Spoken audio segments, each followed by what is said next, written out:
नमस्कार दोस्तों, मेरा चैनल कथा भक्ति सागर में आप लोग का स्वागत है। आज हम उत्पन्ना एकादशी की पौराणिक कथा सुनेंगे। सतयुग में एक महाभयंकर दैत्य हुआ था जिसका नाम मूर था। उस दैत्य ने इंद्र आदि देवताओं पर विजय प्राप्त कर उन्हें उनके स्थान से गिरा दिया। तब देवेंद्र ने महादेव जी से प्रार्थना की कि हे शिव शंकर, हम सब देवता मूर दैत्य के अत्याचारों से दुखित हो मृत्यु लोक में अपना जीवन व्यतीत कर रहे हैं। अन्य देवताओं की हालत का तो मैं वर्णन नहीं कर सकता। आप कृपया इस महान दुख से छुटकारा का उपाय बताइए। शंकर जी बोले कि देवेंद्र, आप विष्णु भगवान के पास जाइए। इंद्र तथा अन्य देवता महादेव जी के वचनों को सुनकर क्षीर सागर गए, जहाँ पर भगवान विष्णु शेष शैया पर शयन कर रहे थे। भगवान को शयन करते देख देवताओं सहित इंद्र ने स्तुति की कि हे देवताओं के देव, आप स्तुति करने योग्य हैं। आपके बारंबार हमारा प्रणाम है। हे दैत्यों के संहार, हे मधुसूदन, आप हमारी रक्षा करें। हे जगन्नाथ, समस्त दैत्यों से भयभीत होकर हम सब आपकी शरण में आए हैं। इस समय दैत्यों ने हमें स्वर्ग से निकाल दिया और हम सब देवता पृथ्वी पर विचरण कर रहे हैं। आप ही हमारी रक्षा कीजिए। देवताओं के द्वारा करुणा रूप वाणी को सुनकर श्री विष्णु भगवान ने हे देवताओं, यह कौन सा दैत्य है जिसने देवताओं को जीत लिया है। भगवान के उस अमृत रूपी वचनों को सुनकर इंद्र बोले, हे भगवान, प्राचीन काल में नाड़ी जंगम नाम का एक दैत्य था। उस दैत्य की ब्रह्मा वंश में उत्पत्ति हुई थी। उसी दैत्य के पुत्र का नाम मूर है। उसकी राजधानी चंद्रावती है। इस चंद्रावती नगर में वह मूर नामक दैत्य निवास करता है। उसने अपने बल से समस्त विश्व को जीत लिया है और सब देवताओं को देवलोक से निकाल दिया है। उसने अपने दैत्य कुल के इंद्र, अग्नि, यम, वरुण, चंद्रमा, सूर्य आदि लोकपाल बनाए हैं।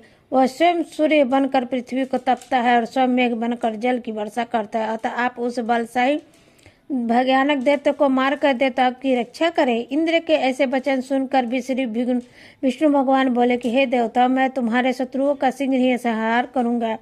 अब आप उस चंद्रावती नगर को चलिए। इस प्रकार भगवान विष्णु देवताओं के साथ चल दिए। उस समय दैत्यपति मूर अनेकों दैत्यों के साथ युद्ध भूमि में गरज रहा था।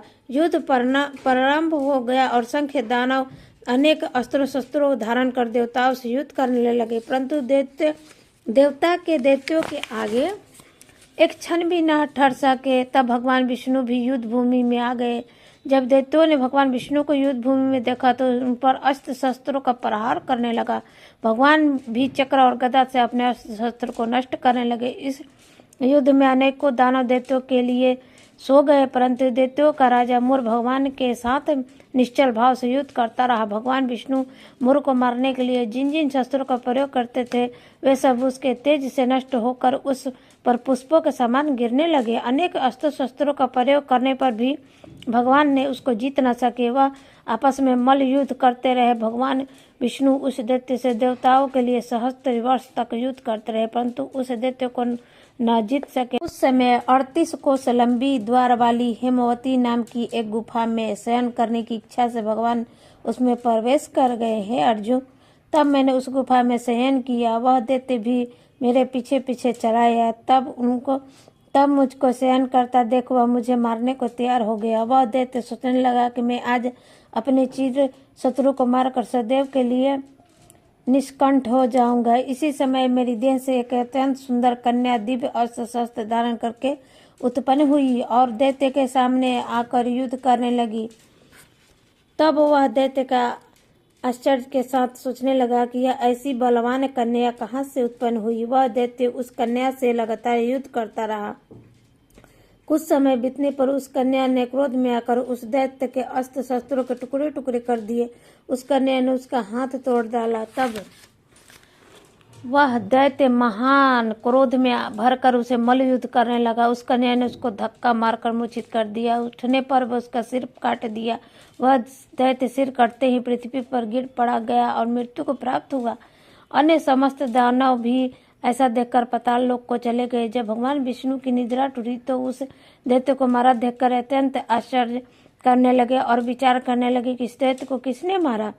तब वह कन्या भगवान से हाथ जोड़कर बोली, हे भगवान, यह दैत्य आपको मारने को तैयार था, तब मैंने आपके शरीर से उत्पन्न होकर इसका वध किया है। इस पर भगवान बोले, हे कन्या, तूने इसको मारा है तो मैं तेरे ऊपर अत्यंत प्रसन्न हूँ।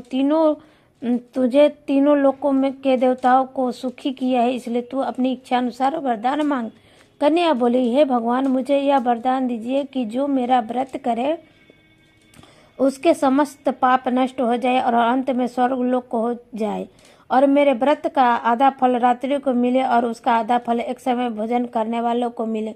जो मनुष्य भक्ति पूर्वक मेरे व्रत को करे वह निश्चय ही विष्णु लोक को प्राप्त करे। कृपा करके मुझे ऐसा ही वरदान दीजिए। जो मनुष्य मेरे दिन तथा रात्रि को एक बार भोजन करे वह धन्य धान्य से भरपूर रहे। इस पर भगवान विष्णु उस कन्या से बोले कि हे कल्याणी, ऐसा ही होगा, मेरे और तेरे भक्त एक ही होंगे और अंत में संसार में प्रसिद्धि को प्राप्त होकर मेरे लोक को प्राप्त करेंगे। हे कन्या, तू एकादशी की पैदा हुई है, इसलिए तेरा नाम ही एकादशी हुआ। जो मनुष्य इस दिन व्रत करेगा उसके समस्त पाप नष्ट हो जाएंगे और अंत में मुक्ति को प्राप्त होगा। तू मेरे लिए अब तीज 8, 9 और 14 से भी अधिक प्रिय है।